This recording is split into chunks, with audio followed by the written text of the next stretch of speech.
5 விஷயங்களை நாம் நேசித்துக் கொண்டிருக்கிறோம், 5 விஷயங்களை மறந்து வாழ்ந்து கொண்டிருக்கிறோம். அல்லாஹ் பாதுகாக்க வேண்டும். இந்த 5 விஷயங்களை கேளுங்க. நம்ம 5 விஷயங்களை நல்லா நேசிக்கிறோம், ஆனால் நாம் நேசிக்க வேண்டிய மிக முக்கியமான 5 விஷயங்களை நாம் மறந்து வாழ்கிறோம். அல்லாஹ் பாதுகாக்க வேண்டும். முதலாவது, உலகத்தை நாம் நேசிக்கிறோம், மறுமையை நாம் மறந்து விட்டோம். அல்லாஹு அக்பர். உலகத்தை நாம் என்ன செய்கிறோம்? உலகத்தை நல்லா நேசிக்கிறோம், உலகம்தான் எல்லாமே என்பதாக நினைக்கிறோம். ஆனால் மறுமை நாளை நாம் மறந்து விட்டோம். மறுமைதான் நிரந்தரமான வாழ்க்கை, மறுமையுடைய அந்த வெற்றி தான் நிரந்தரமான வெற்றி என்பதை நாம் மறந்து கொண்டு வாழ்ந்து கொண்டிருக்கிறோம். அல்லாஹ் பாதுகாக்க வேண்டும். இரண்டாவதாக, உலக வாழ்க்கையை நாம் நேசித்துக் கொண்டிருக்கிறோம், மரணத்தை மறந்து விட்டோம். அல்லாஹு அக்பர். உலகத்தில் நமக்கு எது வருதோ இல்லையோ, நம்முடைய அந்த நேரத்தில், குறிப்பிட்ட அந்த நேரத்தில் மரணம் நிச்சயமாக வந்தே தீரும். குல்லு நஃப்ஸின் ذائقத்துல் மௌத். ஒவ்வொரு ஆத்மாவும் மரணத்தை சுவைத்தே ஆக வேண்டும் என்பதாக அல்லாஹ் குர்ஆன்ல சொல்றான் இல்லையா? எனவே அந்த மரணத்தை நாம் மறந்து விட்டோமே. உலக வாழ்க்கை தான் நமக்கு எல்லாமே என்பதாக நினைத்துக் கொண்டிருக்கிறோம். இது இரண்டாவது.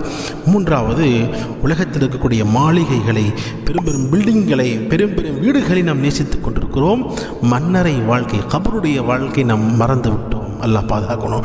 உலகத்தினுடைய வாழ்க்கை எவ்வளோ பெரிய வாழ்க்கை நம்ம வாழ்ந்துட்டாலும், எவ்வளோதான் நம்ம சம்பாதிச்சிட்டாலும், எவ்வளோதான் மாளிகைகளை கட்டிட்டாலும், எவ்வளோதான் பெரிய பெரிய வாகனங்களை நாம் வாங்கிவிட்டாலும், ஆனால் நிச்சயமாக மன்னரைக்கு, கபருக்கு நம்ம போய் தான் ஆக வேண்டும். எவ்வளோ பெரிய பணக்காரராக இருந்தாலும் சரி, எவ்வளோ பெரிய ஏழையாக இருந்தாலும் சரி, 2 பேருமே போகக்கூடிய ஒரே இடம் மன்னரை, கபரு தான். அந்த கபருடைய வாழ்க்கை நாம் மறந்து வாழ்ந்து கொண்டிருக்கிறோம். அல்லாஹ் பாதுகாக்க வேண்டும். நான்காவதாக, நாம் செல்வத்தை நேசிக்கிறோம், மறுமை நாளில் அல்லாஹ்வுடைய விசாரணையை, அல்லாஹ்விடத்தில் கேட்கப்படுகிற கேள்வி கணக்குகளை மறந்து வாழ்ந்து கொண்டிருக்கிறோம். நாளை மறுமையிலே அல்லாஹ் ஜல்ல ஷானஹு வ தஆலா 5 கேள்விகள் கேட்பான் என்பதாக ரசூல் ஸல்லல்லாஹு அலைஹி வஸல்லம் சொன்னாங்க. கபரிலே 3 கேள்விகள் கேட்கப்படும் என்பதாக சொன்னாங்க. இது எல்லாம் மறந்து நம்ம வாழ்ந்துட்டு இருக்கிறோம். உலகத்தினுடைய செல்வத்தை தான் நாம் நேசித்துக் கொண்டோம். இது 4வது. 5வதாக, உலகத்தில் இருக்கக்கூடிய படைப்புகளை நேசித்துக் கொண்டிருக்கிறோம், ஆனால் படைத்தவனை, அல்லாஹ்வை மறந்து வாழ்ந்து கொண்டிருக்கிறோம். அல்லாஹ் பாதுகாக்கணும். நாம் பாருங்க, உலகத்தில் இருக்கக்கூடிய படைப்புகள், அல்லாஹ்வால் படைக்கப்பட்ட படைப்புகளை பயங்கரமாக உயிர் கொடுத்து நேசிக்கிறோம்.